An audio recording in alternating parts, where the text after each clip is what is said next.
GitHub की profile आ चुकी है। तो इसी वजह से रिस्पॉन्सिव डिजाइन लिंक्डइन पे आप थोड़ा बहुत एक्टिव हो और मोबाइल फर्स्ट अप्रोच से ही इसके साथ कोई फ्रीलांस का प्रोजेक्ट कर लिया है तो मैं कहता हूँ बेस्ट हो गया। अगर आप वेब डेवलपमेंट को बिल्कुल बिगिनर लेवल से स्टार्ट कर रहे हो या अभी आप किसी और प्रोफेशन में हो और वेब डेवलपमेंट के करियर को क्रैक करना चाहते हो, तो वो कौन सा ऐसा रोड मैप हो जिसको फॉलो करके आप वेब डेवलपमेंट में अपना करियर बना सको। इस पूरे रोड मैप के बारे में मैं इस वीडियो में बात करूंगा। इस पूरे प्रोसेस को मैंने 5 फेजेस में डिवाइड किया है।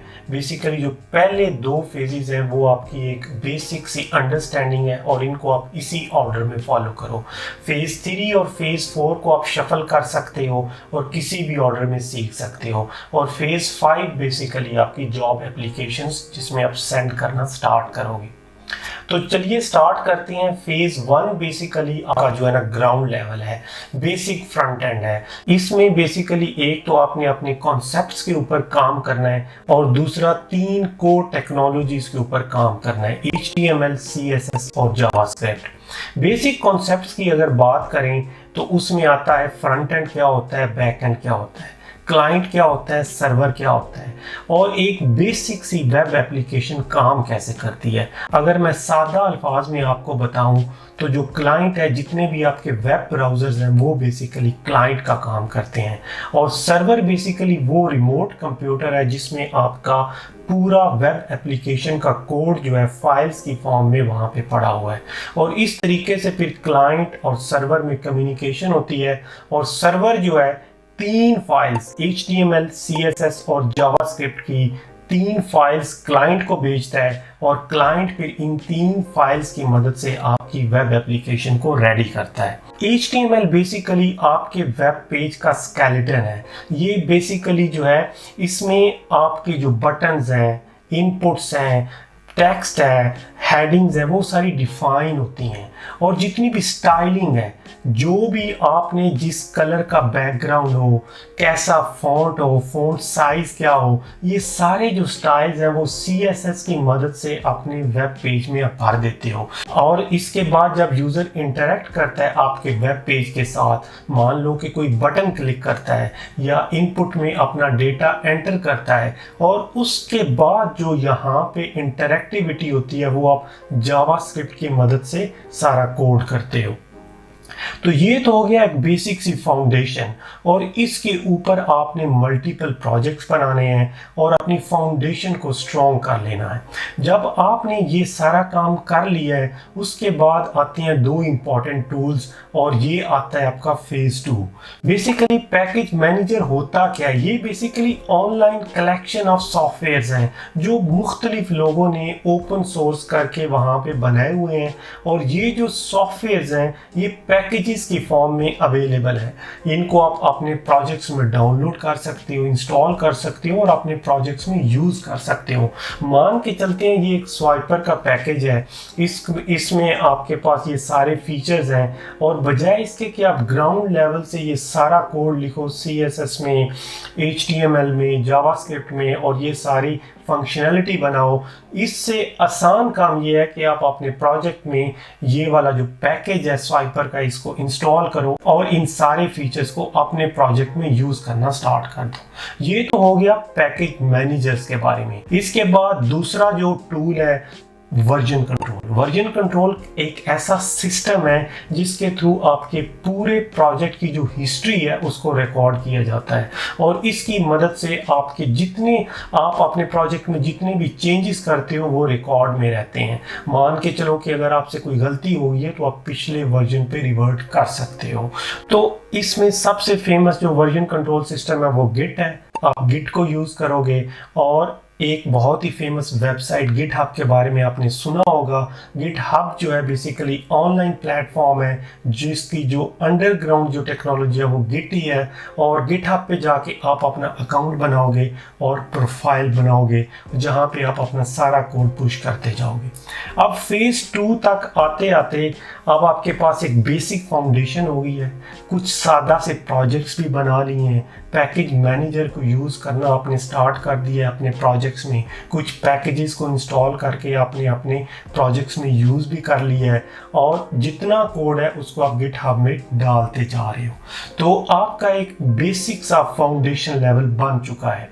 तो अब हम एडवांस स्टेप्स की तरफ जाएंगे। एक ऑप्शन है आपके पास, आप एडवांस फ्रंट एंड साइड पे चले जाओ, या इसके साथ साथ या इसके बाद एक बेसिक सा बैक एंड जो फेज 4 है उसको करोगे। तो पहले बात करते हैं एडवांस फ्रंट एंड की। एडवांस फ्रंट एंड में आपके पास मल्टीपल ऑप्शंस हैं। सबसे पहले बात करते हैं, आपने यूज करना है सैस को इंस्टेड ऑफ CSS। CSS की एक एक्सटेंशन ही है सैस, जिससे आप ज्यादा बेहतर तरीके से CSS लिख सकते हो, जो ज्यादा इंट्यूटिव हो। आप वेरिएबल्स डिफाइन कर सकते हो सैस में, उसके बाद डिफरेंट फाइल्स और एक पूरा CSS का कोड जो है अरेंज कर सकते हो। तो अब आप सैस को यूज करना स्टार्ट कर दोगे। उसके बाद आता है रिस्पॉन्सिव डिजाइन। चूंकि मोबाइल पे ट्रैफिक है आजकल और जो 80 to 90% ऑफ वेबसाइट्स हैं उनको रिस्पॉन्सिव बनाना पड़ता है, तो इसी वजह से रिस्पॉन्सिव डिज़ाइन सीखना है आपको। मीडिया क्यूरीज अच्छे से लगाना सीखनी है और मोबाइल फर्स्ट अप्रोच से ही अपने आप प्रोजेक्ट्स को डिज़ाइन करो और स्टाइल करो। इसके बाद आते हैं जावास्क्रिप्ट के फ्रेमवर्क्स के ऊपर। 3 मेजर फ्रेमवर्क्स हैं, एंगुलर, रिएक्ट और व्यू। रिएक्ट बेसिकली एक पॉपुलर, वो अपने आप को कहते हैं जावास्क्रिप्ट की लाइब्रेरी है जो कि फेसबुक ने बनाई है, और एंगुलर बेसिकली एक प्रॉपर फ्रेमवर्क के तौर पे सामने आता है। और एंगुलर बेसिकली सबसे पहला बड़ा जावास्क्रिप्ट का फ्रेमवर्क था, लेकिन अब रिएक्ट इतना पॉपुलर हो गया है कि रिएक्ट जो है बहुत ज़्यादा एक्सटेंसिवली यूज़ हो रहा है। और व्यू एक नया फ्रेमवर्क है जो ज़्यादा सिंपल टू यूज़ है और इसकी भी काफ़ी पॉपुलैरिटी बढ़ती जा रही है। अब सवाल ये पैदा होता है कि आप कौन से फ्रेमवर्क से स्टार्ट करोगे। ये आप अपनी रिसर्च कर लो, आपके इर्द गिर्द आपके इलाके में जो ज़्यादा जॉब अपॉर्चुनिटीज़ हैं वो कौन से फ्रेमवर्क ही हैं।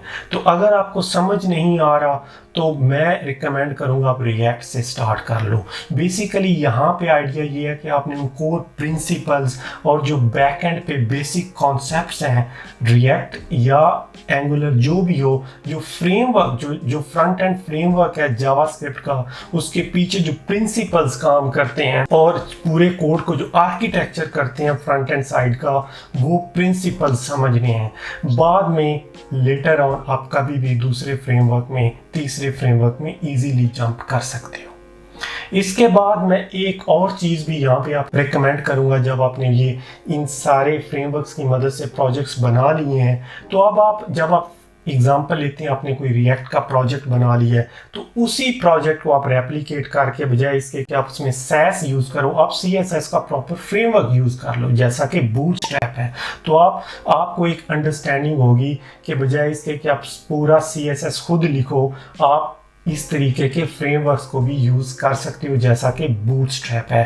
और बिगनर लेवल पे मैं यही कहूँगा कि आप बूटस्ट्रैप पे थोड़ा बहुत हैंड्स ऑन एक्सपीरियंस ले लो, ताकि आपको आइडिया हो जाए कि CSS के फ्रेमवर्क्स होते क्या हैं और इनका यूज़ क्यों करते हैं, क्योंकि ये डेवलपमेंट को थोड़ा इजी कर देते हैं, फास्ट बना देते हैं। इसके बाद चलते हैं बेसिक बैकएंड की तरफ। बैकएंड में आपने अंडरस्टैंड करना है कि भैया सर्वर क्या है, सर्वर काम कैसे करता है, सर्वर साइड प्रोग्रामिंग लैंग्वेजेस कौन कौन सी हैं। तो लकीली जावास्क्रिप्ट में रन टाइम एनवायरनमेंट है Node.js। Node.js की मदद से आप सर्वर साइड पे भी आप अपना जावास्क्रिप्ट की लैंग्वेज को ही यूज़ कर सकते हो। लेकिन इसके अलावा भी सर्वर साइड प्रोग्रामिंग लैंग्वेजेस बहुत सारी हैं, जैसा कि PHP है, C# है, जावा है, रूबी है। लेकिन आप चूंकि वेब डेवलपमेंट में एंट्री मार रहे हो, जावास्क्रिप्ट में आपका हाथ बैठ चुका है, तो मैं यही रिकमेंड करूँगा कि आप Node.js की तरफ जाओ और एक बेसिक सी API बनाओ। API बेसिकली यहाँ पे आपने क्या करना है, एक बेसिक सी API बनानी है, उसमें CRUD ऑपरेशंस करने हैं और उसके साथ फिर आपने डेटाबेस को जोड़ना है। डेटाबेस में बेसिकली 2 तरह के डेटाबेस बहुत ज़्यादा पॉपुलर हैं इस वक्त, SQL, NoSQL। NoSQL साइड पे आप MongoDB को यूज़ कर सकते हो और SQL साइड पे बेसिकली आप MySQL या Postgres या इसी तरीके के दूसरे डेटाबेसेस को अपने प्रोजेक्ट्स में इंटीग्रेट कर सकते हो।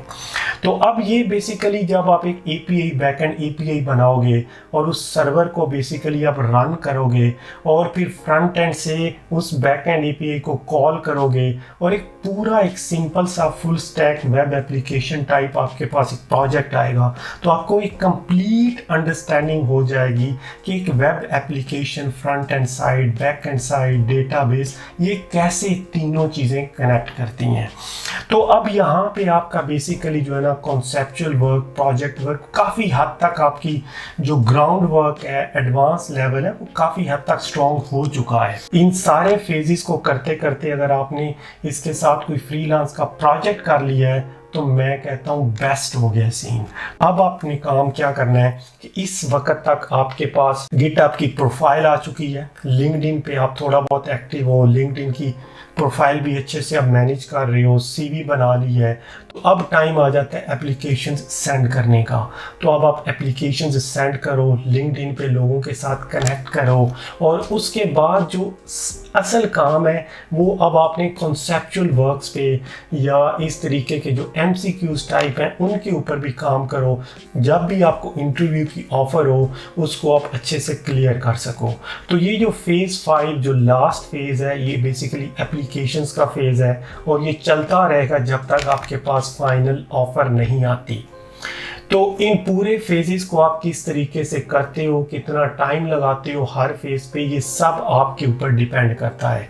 अभी तक मैंने इस वीडियो में जितने टर्म्स को यूज़ किया है, अगर आप इन टर्म्स को या इन टॉपिक्स के ऊपर डिटेल में फर्दर वीडियोस चाहते हो कि मैं बनाऊं, या अगर आपको ये वीडियो पसंद आया है तो मुझे कमेंट में ज़रूर लिख के बताइए। आप इस वीडियो को अगर लाइक कर देंगे, सब्सक्राइब करेंगे इस चैनल को, ये आपके लिए तो फ्री है लेकिन इससे मेरी बहुत हेल्प होती है। Thanks for watching, until next time.